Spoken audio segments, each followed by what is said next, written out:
matagal na din pong hindi kami nag-uusap ni Francine. Dahil? Yung huli pong pag-uusap namin siguro nung birthday niya po. And ito, magiging honest po ako, meron din pong mga nangyaring di pagkakaunawaan sa aming dalawa, or kumbaga nagkaroon din po ng disagreement po sa aming dalawa. Usap-usapan ngayon sa social media ang nangyaring pag-aaway ng dalawang celebrity best friends na sina Jada Avanzado at Francine Diaz. Ang hindi pagkakaintindihan daw ng dalawa ay nagmula sa isang event na parehong dinaluhan ni na Francine, Jada, at iba pang celebrities. Nagsimula raw umano ang bangayan nang nagkaroon ng picture sina Jada at Andrea Brillantes na kung saan ay ikinasama umano ng loob ni Francine. Ang dahilan daw ni Francine ay kung bakit nakikipagkaibigan pa si Jada kay Andrea, na kung tutuusin ay ito raw ang dahilan kung bakit muntik nang nasira ang career ni Francine. Narito ang buong kwento.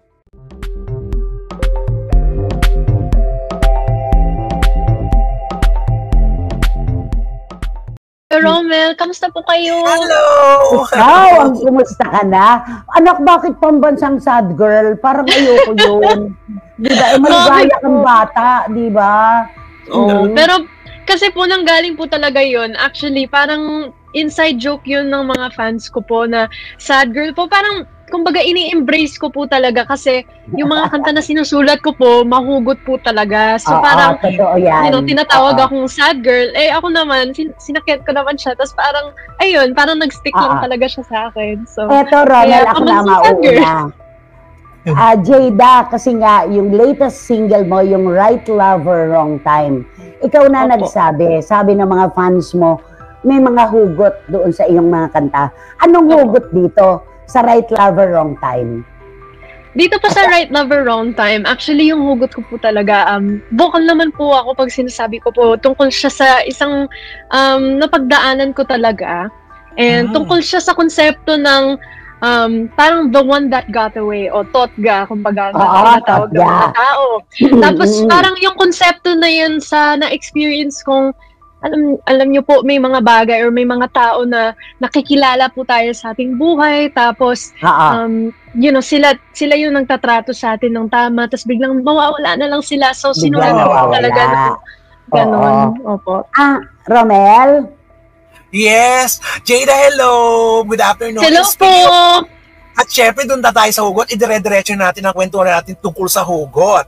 Di ba? Ipapasok ko na ito bago maubos ang oras natin, di ba, Nay? Ay, nako. Di ba kaibigan mo, magbabanggit ako ng pangalan, pasensya ka na kasi naging kaibigan mo naman ito at sinasabi niya na still kaibigan mo pa rin si Darren Espanto. Mula noon hanggang ngayon, magkaibigan pa rin kayo. Tama? At sabi niya sa latest interview niya na meron daw kayong something romantic. Something romantic. Hindi ko namin alam kung paano itong something romantic. Susunod ako, Romel.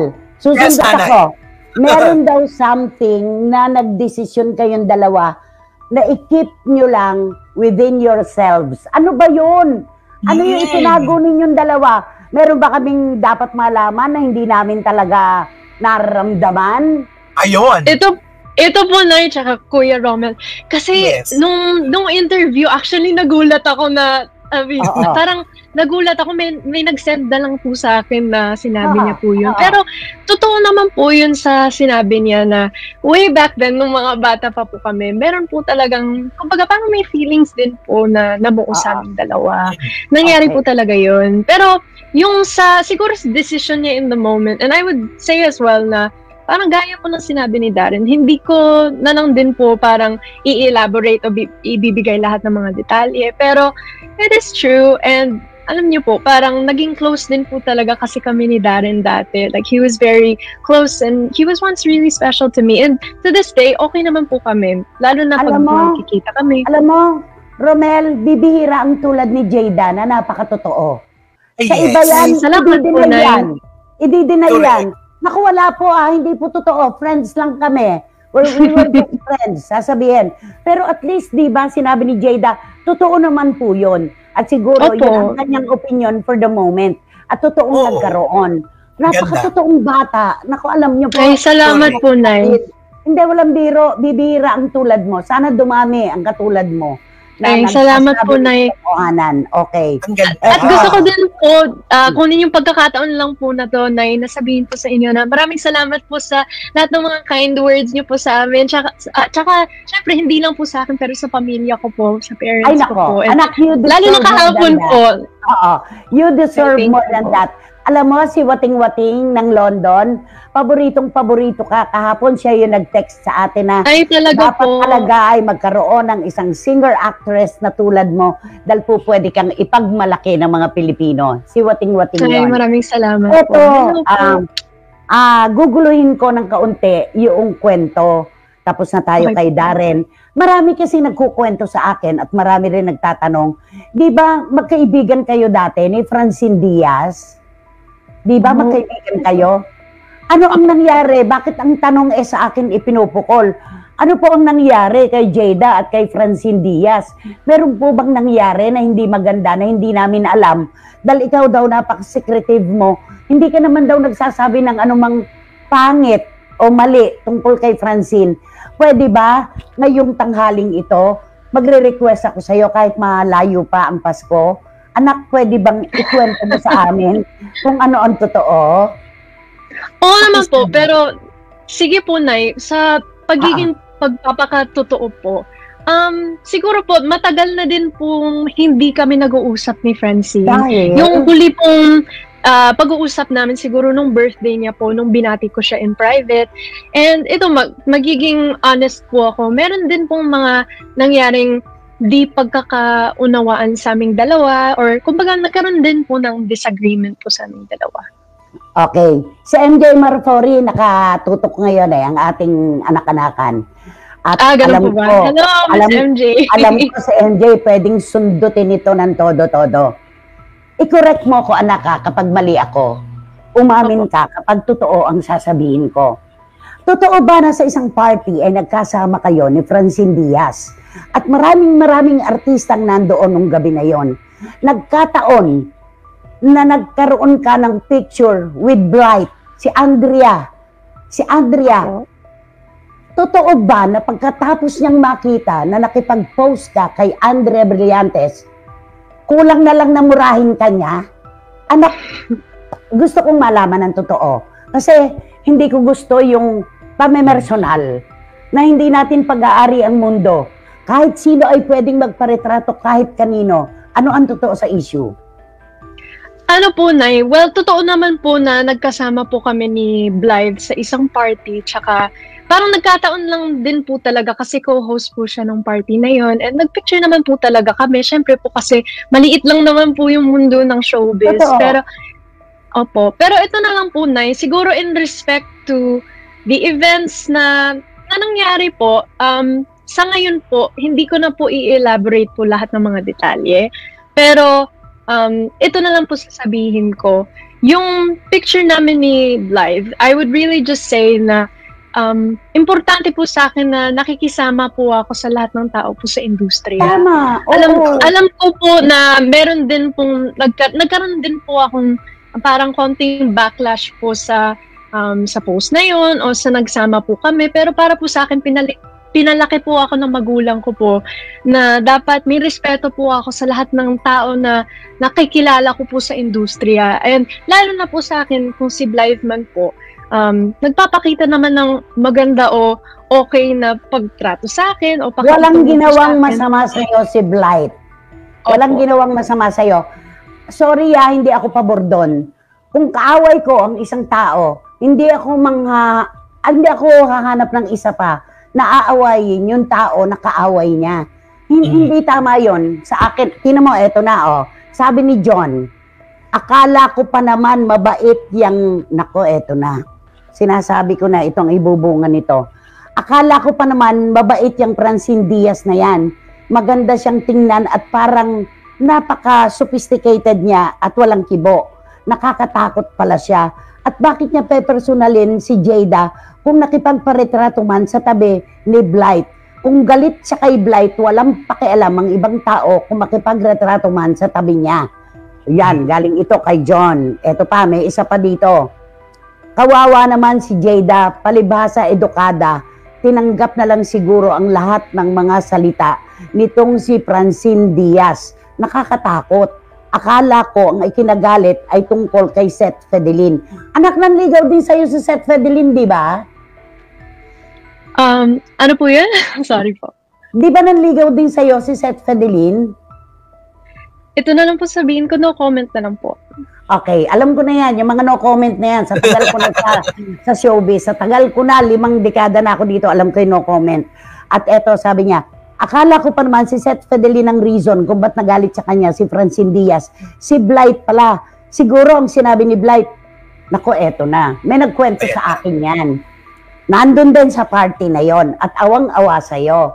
Na after a few months yata, nung ikaw ay balikan nitong Francine Diaz na itong maldita, na ang sabi raw, hindi mo ba alam na yang si Blight ang sumira?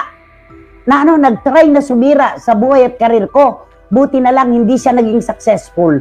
May katotohanan? Anak, walang detalye. Meron siguro ganun.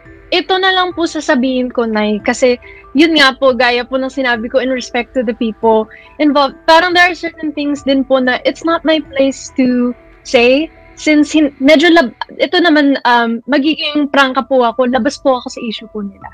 So, ayoko pong kumbaga parang ayoko na pong for lack of a better term, parang sumali pa doon. Yes po. Thank you. Napaka respetadong bata. Oo. Nako, Jayda Avanzado deserves a spotlight, all caption spotlight. Mas magaling pa siya kay Olivia Rodrigo. Her vocals, my God, superb. Tapos, tagos sa puso. May kurot, talaga nanay. Kudos to Jayda. She deserves to be recognized 1,000,000 times. I'm an official fan. Mula kay Wating.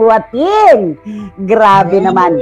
At pasensya ka na ha, kukunin ko yung pagkakataon para basahin itong ibang dito.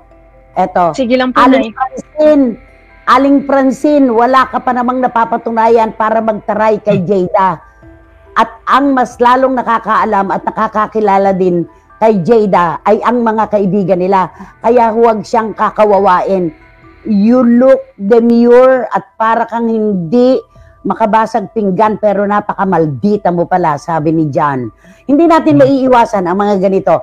Francine Diaz, bukas ang programa natin kung gusto mong sagutin, pero hindi natin maiiwasan na itanong ito dahil ang dami nang nakakapansin na hindi ka naman lang pinag-uusapan kayo ni Jayda ngayon. Ano ang mensahe mo kay Francine sa kabila ng naganap? Para po sa akin, Nay, siguro kasi nakapag-usap din naman po kami as adults po. And ako po, whenever I have a disagreement or hindi pagkakaunawaan with someone, and syempre, importante sa akin na pag ganun, hinaharap mo yung, kumbaga, yung problema at hand.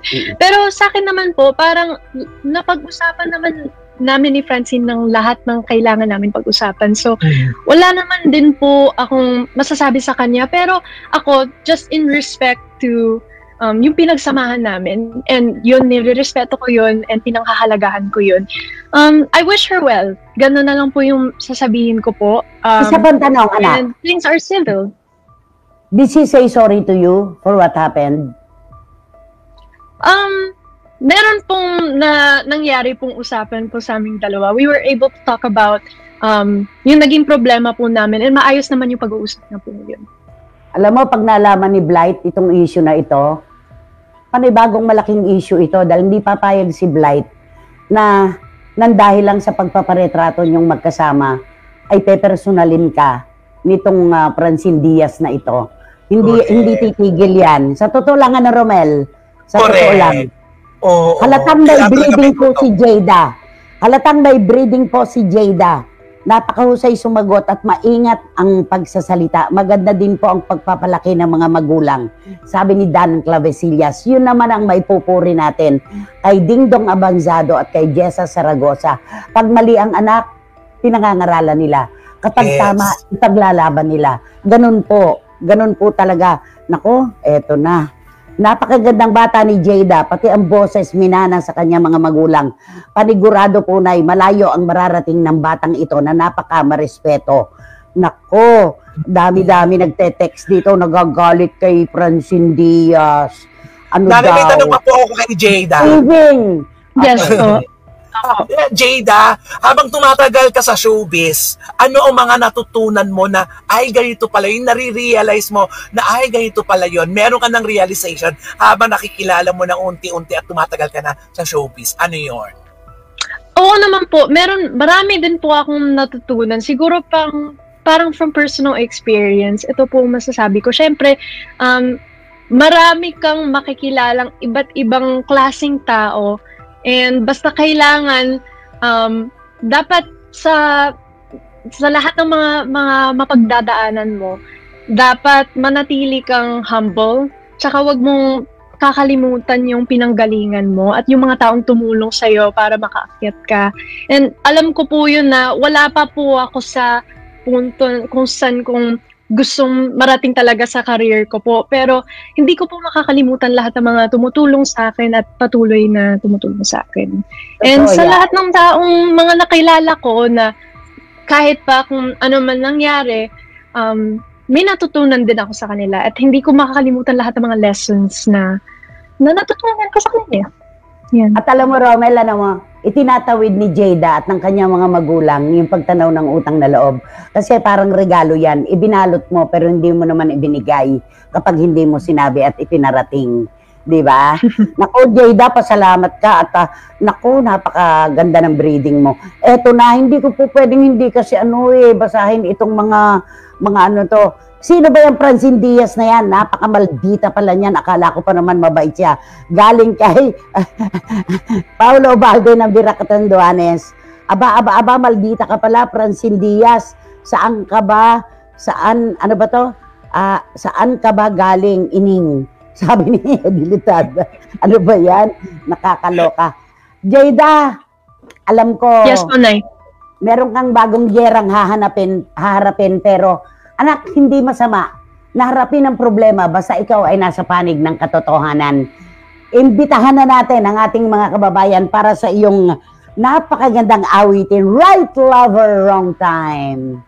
Yes po, sa lahat mong nakikinig po ngayon, yung aking bagong single na sinulat ko, ang Right Lover, Wrong Time, nirelease ko na sa lahat ng mga music platforms like Spotify and YouTube, sa lahat ng mga music platforms na pinapakinggan nyo. Sana i-request nyo sa radyo, and syempre, sana i-stream nyo paulit-ulit yung kanta. Napaka-special yung kanta na to sa akin, napaka-personal. And sana maging parte siya ng mga buhay nyo, katulad ng pagiging parte ng buhay ko. So, ayun. Napaka-articulate niya. Napaka-articulate ni Jada in Filipino and English. Kahit pa, kung tutuusin, sa Amerika na siya lumaki, di ba? One last comment before we go. Ang sabi, parang nakikinit ako na si Jessa Zaragoza na umiiyak na lang nung pinagsasalitaan ng masakit nitong si Francine Diaz, ang anak niya. Kilala natin, pareho silang emosyonal. Ako rin, hindi ako papayag. Anak ko, ang halos murahin, aangat din ako. Ipagtatanggol ko ang anak ko. Jada Zaragoza, maraming salamat sa tanghaling ito, sa pagpapakatotoo mo. Thank you so much and good luck sa iyo. Para sa iba pang karagdagang mga balita at impormasyon, ay huwag po nating kalimutang mag-like, share at comment sa video na ito, at huwag po rin nating kalimutang mag-subscribe to continue supporting us. Maraming salamat po sa inyong panonood, at naway tangkilikin po ninyo ang aming YouTube channel.